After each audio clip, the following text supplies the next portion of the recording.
From an opening statement. Well, this was definitely a game where I thought our crowd willed us to a victory. I want to appreciate them for showing up through the weather. Obviously, they could have stayed home, watched it on TV. Our guys fought, they scratched, they clawed, they were able to pick up from each other's mistake. Credit Oklahoma.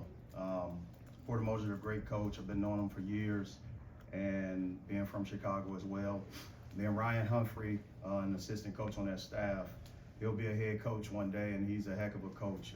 Tremendous coach with the scouting report, and from the standpoint of X's and O's. They did a lot of things that sort of put us in bad situations, especially early in the game. I thought they executed, but our guys, they just fought. What can I say about our two Oklahoma kids? Trent Pierce being able to put us into overtime with the shot that we drew up on the board coming out of that last play. And then this young man on my right, T.O. Barrett, his first start, being able to look at that stat line and the impact that he made, always staying ready. I think he had a pep talk with his afro last night, and he got his fro ready to play, in addition to himself. And then that last play, I'll just explain it what I saw. Mark Mitchell executed because we were out of timeouts. Obviously, he felt bad about that last play where he was right there in front of the basket, missed the shot, etc. And good players, great players have short-term memories. And Mark was able to be confident enough to know that we didn't have timeouts and we wanted our guys to run in space. And Mark dribbled. It was about 3 guys on him. I saw 3 hands once Mark took off from the ground, shooting that pull-up 3. And slowly, before we knew it, one guy hit the ground because gravity defeated him. Then another guy hit the ground, gravity defeated him. Mark still's floating, and I'm just sitting there from the sideline watching. He sort of kicked his feet, defeated gravity, still in the air. That last hand sort of dropped. Mark is still in the air. I said, this is going in to myself. And I saw Mark knock down a shot, black out, sprint the other way in disbelief. But knowing him, it was just the confidence to know he wasn't looking for anybody else, and he executed what we needed him to execute with no timeouts, being able to knock down that shot and having awareness and the confidence to do it. Questions? Mark, can you tell us what that moment was like? Your teammates saying you deserve it. What was that moment like for you? Honestly, man, that was just a blessing from God. You dream to have moments like that. It was a back and forth game. I think even if when I made this shot, it's I was low-key what just happened? It was shocking. I'm still in shock. But it's just a testament to our fight. When you keep fighting and keep working, things work out for you sometimes, and that's what happened. Mark, when was the last time you had a buzzer beating 3? That was the first time ever. I've never hit a buzzer beater. I might have hit a few game winners late in the game, but a buzzer beater, that was my first in my whole life ever. So. With our coach's perspective of the play, can you give us your rundown of what you saw in those 4 or so seconds, and then maybe the 4 or so seconds after the shot goes down as well? Yeah. Well, obviously I seen him hit that tough. Brown hit the tough floater. I seen the ball go in, and I just was thinking, well, we got to get a shot off, and there's only 4 seconds left, so. I was really trying to keep going, get downhill, maybe something like that, but I just seen that they built a wall, and I was like, I'm just gonna shoot it and hope for the best. So, when I made the shot, I was really in shock. I wish I could have had a better celebration, more aura or something. But it is what it was.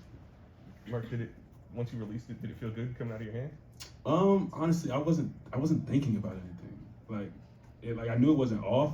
I can't say for sure I knew that it was in, but I think my mind was just clear because I think when you shoot and there's no if I miss, the game's over. We fought, it happened. So I was the best thing that can happen is to go in and it's a celebration. So yeah. T.O, what was your reaction when Mark made the shot? I was in shock just like him. It was like a blessing, and then you really don't expect something like that to happen after you hit a shot to go into overtime, just like what Trent Pierce did. So when he hit that, I was full of excitement. Coach, have you ever had a game where you've had a buzzer beater descended to overtime and then a buzzer beater to win it? I was on the other side of the games like that where teams You know, throughout my career, whether it was as an assistant, you know, seeing the great players that we saw in my stops at Cal and Northern Illinois, Nevada, in addition to Florida State. We've won some games that way last second, but you know, experiences. I've been in these situations before. That's why I didn't draw up something for Jacob Cruz or Jaden Stone, because if I'm Oklahoma, I'm not letting those two, after the last game, take a shot. Trent Pierce, that's why I had him take it out, because I knew they would put two guys on the ball, and T.O. was able to do certain things. So that first buzzer beater was a draw up, and our guys executed it right after, you know, that timeout. And in addition to that, the second one, you got to put yourself in a position, and we put ourselves in a position. We drew up a play to our best player. A couple pieces of the rim it touched, rolled out, and you know, it is what it is. I think how you respond is the most important, and our guys didn't put their head down. Oklahoma made a big play, and we were the one to make the last big play because time expired. And when you have time on the clock, you know, it's hard in that situation knowing that you got the ball and you can just take one shot. You can take a last shot and have no time, but you got to take what the defense gives you, and that's where, you know, Brown ended up knocking down what he knocked down, and ultimately our guys knew we had to take it out, no timeouts, and we pushed, and that's what unfolded. And our players make plays, and Mark Mitchell made a hell of a play. Coach, how would you evaluate T.O.'s performance today? I think he willed his team to a victory. T.O. Barrett didn't blink, being able to come out and start a game. I knew when you look, it's too many things that can go right for T.O. to start in the SEC against Oklahoma, because that's where he's from. And we're glad to have him here at Mizzou. And I think ultimately, who was you and Forsyth in the same class? Yeah. Yeah, and you know, that's the rivalry of players who come up, state championships. T.O. have won, and you know, he's a winner. He's always been a winner. The patience that he plays with, the poise, his physicality. They had to put a bigger guard on him and take Brown and Nigel Pack off, and he was still able to double pivot, make plays. And you know, he's not proud of that last turnover because the back door was open, but he didn't put his head down. So how you respond when you are making mistakes? He was very vocal. He led the group. He was able to respond. And you know, at the end of the day, I had to make a decision.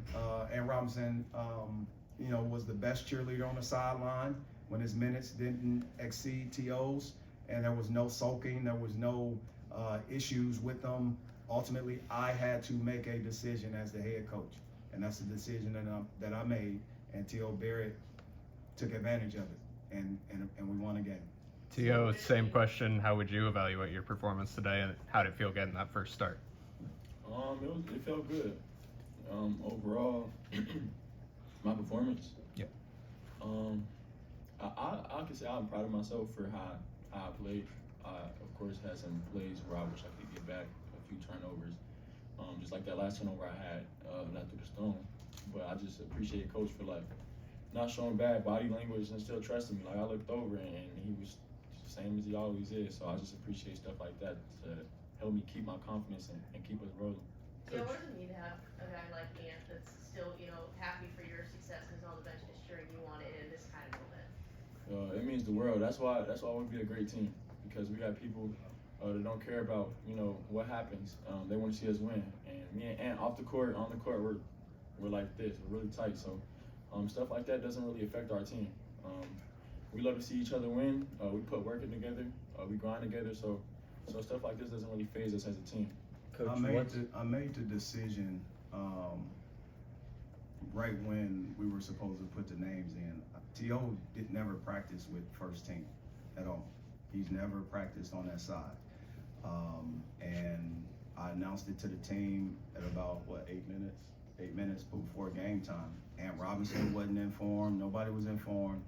And when players respond naturally in a way to support each other, that's how you know you got group, a good locker room, guys that love each other, guys that are there through the ups and downs, and he'll get on the other side of the slump, and he'll continue to fight. He's a tough kid.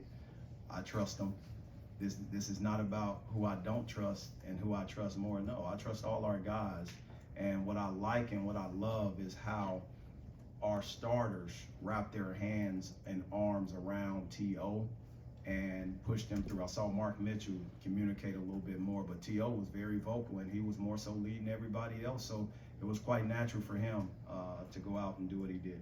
Coach, what specifically about T.O.'s game led you to give him the start, and then in turn, what about him gives you the confidence to let him have the ball in such crucial situations like that pass to Pierce at the end? T.O.'s won games for us. Mark Mitchell won games for us. Guys have won games for us before. But when you see a young man continue to do the best he can do on and off the court, and he's patient. He's very patient. Although he knows Ant Robinson coming back, he didn't put his name in the portal nor talk about it, right? He knew based off his freshman year what he needed to build upon, and he continues to get better. He puts pressure. He doesn't look at how many minutes he's played and sulk. He takes advantage of the minutes he got and the minutes he has. And when you have a kid who continues to love the process of getting better, taking care of his body, fighting through the knick-knack injuries, that's when you know you have a sign of a guy and a kid that can really, really impact the locker room and also impact games. So for me, he's been himself. He's matured compared to his freshman year, and his minutes reflect that. And ultimately, look at how many minutes he played tonight. He played 39 minutes in a overtime game, and I think ultimately when you do that, you're fighting through fatigue, because that's the highest minutes you've ever played in college. Yeah. 39. I mean, so you know, I'm thankful for T.O. Barrett, his family. Did your family come? No, They wasn't able to come because of the storm. So I know back home, mom, you know, biological mom plays soccer at Oklahoma, big time soccer player, and then stepmom and dad, they have done a tremendous job with T.O. Aunt, all his circle, walking him through, fighting through adversity. Coach, team had 40 points in the paint tonight. I think 19 second chance points off of 17 offensive rebounds. Was controlling the interior a key focus on the scouting report, and how do you evaluate your team's execution?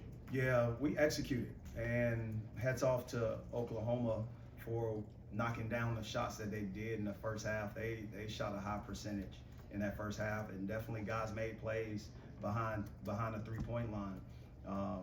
Their record do not indicate how good they are. Again, we saw the team and scouted the team that should have won against Alabama. And the stats in the paint, Sean Phillips did a tremendous job defensively of not allowing them to get extra points in the paint, right? And we forced them to live behind and outside the arc a little bit, and they just cashed in on it. I wish we didn't give up 30 free throws, but we were able to shoot 30 ourselves, and going 24 for 33 is a good stat line. I wish we can get better in that area, but the rebounding, having 41 rebounds to their 29 is tremendous. Into that overtime period, what did you think you guys needed to key in on, and what was your reaction to those first 4 minutes of it? Well, compared to who ended the game, I made a substitution to put Sean Phillips back in, and then late in the overtime game, I put Cruz back in. And we were just doing some offensive, defensive things, because once we got out of halftime, they started picking on Cruz and driving right downhill. Ultimately, on the other end, Cruz knocked down the big three. But we had to defend at a high level. Our zone disrupted them a little bit, and there were some shots that we didn't contest. I think T.O. got called for a foul on a three, but he didn't touch him. It is what it is. It looked like a foul, and we gotta do a better job not putting ourselves in that situation where it's even close. And our guys responded to the adversity. We were down. Whenever you have a game where you have the lead for the number of minutes that we had it wasn't many. I think Mizzou, Oklahoma won that. Did they win that? 22 to 13. 22 to 13. How's that 22 to 13? 45 minutes. Yeah. That's 35, 22, 13. A lot of times. Huh? A lot of ties. Yeah, a lot of ties. There you have it. All right, thanks, guys. MIZ.